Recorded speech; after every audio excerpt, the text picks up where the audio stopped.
بسم اللہ الرحمن الرحیم۔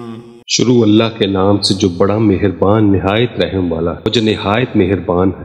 اسی نے قرآن کی تعلیم فرمائی، اسی نے انسان کو پیدا کیا، اسی نے اس کو بولنا سکھایا۔ سورج اور چاند ایک حساب مقرر سے چل رہے ہیں اور بوٹیاں اور درخت سجدہ کر رہے ہیں، اور اسی نے آسمان کو بلند کیا اور میزان عدل قائم کر دی کہ اس میزان میں حد سے تجاوز نہ کرو اور انصاف کے ساتھ ٹھیک تولو اور تول کم مت کرو۔ اور اسی نے حلقت کے لیے زمین بچھائی، اس میں میوے اور کھجور کے درخت ہیں جن کے ہوشوں پر غلاف ہوتے ہیں، اور اناج جس کے ساتھ بھس ہوتا ہے اور خوشبودار پھول۔ تو اے گروہ جن و انس، تم اپنے پروردگار کی کون کون سی نعمت کو جھٹلاؤ گے؟ اسی نے انسان کو ٹھیکرے کی طرح کھن کھناتی مٹی سے بنایا اور جنات کو آگ کے شعلے سے پیدا کیا۔ تو تم اپنے پروردگار کی کون کون سی نعمت کو جھٹلاؤ گے؟ وہی دونوں مشرقوں اور دونوں مغربوں کا مالک ہے۔ تو تم اپنے پروردگار کی کون کون سی نعمت کو جھٹلاؤ گے؟ اسی نے دو دریا رواں کیے جو آپس میں ملتے ہیں، مگر دونوں میں ایک آڑ ہے کہ اس سے تجاوز نہیں کر سکتے۔ تو تم اپنے پروردگار کی کون کون سی نعمت کو جھٹلاؤ گے؟ ان دونوں دریاؤں سے موتی اور مونگے نکلتے ہیں۔ تو تم اپنے پروردگار کی کون کون سی نعمت کو جھٹلاؤ گے؟ اور جہاز بھی اسی کے ہیں جو سمندر میں پہاڑوں کی طرح اونچے کھڑے ہوتے ہیں۔ تو تم اپنے پروردگار کی کون کون سی نعمت کو جھٹلاؤ گے؟ جو محلوق زمین پر ہے سب کو فنا ہونا ہے، اور تمہارے پروردگار ہی کی ذات جو صاحب جلال و کرم ہے باقی رہے گی۔ تو تم اپنے پروردگار کی کون کون سی نعمت کو جھٹلاؤ گے؟ آسمان اور زمین میں جتنے لوگ ہیں سب اسی سے مانگتے ہیں، وہ ہر روز کسی نہ کسی کام میں ہوتا ہے۔ تو تم اپنے پروردگار کی کون کون سی نعمت کو جھٹلاؤ گے؟ اے دونوں جماعتوں، ہم عنقریب تمہاری طرف متوجہ ہوتے ہیں۔ تو تم اپنے پروردگار کی کون کون سی نعمت کو جھٹلاؤ گے؟ اے گروہ جن و انس، اگر تمہیں قدرت ہو کہ آسمان اور زمین کے کناروں سے نکل جاؤ تو نکل جاؤ، اور زور کے سوا تو تم نکل سکنے ہی کہ نہیں۔ تو تم اپنے پروردگار کی کون کون سی نعمت کو جھٹلاؤ گے؟ تم پر آگ کے شعلے صاف اور دھواں ملے چھوڑ دیے جائیں گے، تو پھر تم ان کا مقابلہ نہ کر سکو گے۔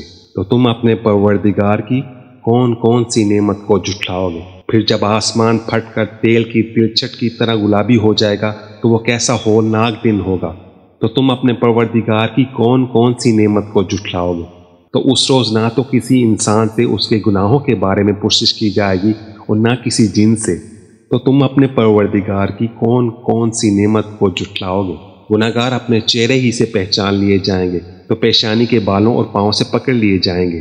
تو تم اپنے پروردگار کی کون کون سی نعمت کو جھٹلاؤ گے؟ یہی وہ جہنم ہے جسے گناہگار لوگ جھٹلاتے تھے، وہ دوزخ اور کھولتے ہوئے گرم پانی کے درمیان گھومتے پھریں گے۔ تو تم اپنے پروردگار کی کون کون سی نعمت کو جھٹلاؤ گے؟ اور جو شخص اپنے پروردگار کے سامنے کھڑا ہونے سے ڈرا اس کے لیے دو باغ ہیں۔ تو تم اپنے پروردگار کی کون کون سی نعمت کو جھٹلاؤ گے؟ ان دونوں میں بہت سی شاخیں یعنی قسم قسم کے میووں کے درخت ہیں۔ تو تم اپنے پروردگار کی کون کون سی نعمت کو جھٹلاؤ گے؟ ان میں دو چشمے بہہ رہے ہیں۔ تو تم اپنے پروردگار کی کون کون سی نعمت کو جھٹلاؤ گے؟ ان میں سب میوے دو دو قسم کے ہیں۔ تو تم اپنے پروردگار کی کون کون سی نعمت کو جھٹلاؤ گے؟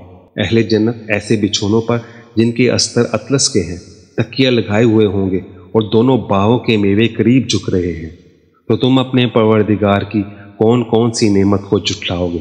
ان میں نیچی نگاہ والی عورتیں ہیں جن کو اہل جنت سے پہلے نہ کسی انسان نے ہاتھ لگایا اور نہ کسی جن نے۔ تو تم اپنے پروردگار کی کون کون سی نعمت کو جھٹلاؤ گے؟ گویا وہ یاقوت اور مرجان ہے۔ تو تم اپنے پروردگار کی کون کون سی نعمت کو جھٹلاؤ گے؟ نیکی کا بدلہ نیکی کے سوا کچھ نہیں ہے۔ تو تم اپنے پروردگار کی کون کون سی نعمت کو جھٹلاؤ گے؟ اور ان باغوں کے علاوہ دو باغ اور ہیں۔ تو تم اپنے پروردگار کی کون کون سی نعمت کو جھٹلاؤ گے؟ دونوں خوب گہرے سبز۔ تو تم اپنے پروردگار کی کون کون سی نعمت کو جھٹلاؤ گے؟ ان میں دو چشمے ابھر رہے ہیں۔ تو تم اپنے پروردگار کی کون کون سی نعمت کو جھٹلاؤ گے؟ ان میں میوے اور کھجوریں اور انار ہیں۔ تو تم اپنے پروردگار کی کون کون سی نعمت کو جھٹلاؤ گے؟ ان میں نیک سیرت خوبصورت عورتیں ہیں۔ تو تم اپنے پروردگار کی کون کون سی نعمت کو جھٹلاؤ گے؟ وہ حوریں ہیں جو خیموں میں محفوظ ہیں۔ تو تم اپنے پروردگار کی کون کون سی نعمت کو جھٹلاؤ گے؟ ان کو اہل جنت سے پہلے نہ کسی انسان نے ہاتھ لگایا اور نہ کسی جن نے، تو تم اپنے پروردگار کی کون کون سی نعمت کو جھٹلاؤ گے؟ سبز قالینوں اور نفیس مسندوں پر تکیے لگائے بیٹھے ہوں گے، تو تم اپنے پروردگار کی کون کون سی نعمت کو جھٹلاؤ گے؟ اے نبی صلی اللہ علیہ وآلہ وسلم، تمہارا پروردگار جو صاحب جلال و کرم ہے، اس کا نام بڑا بابرکت ہے،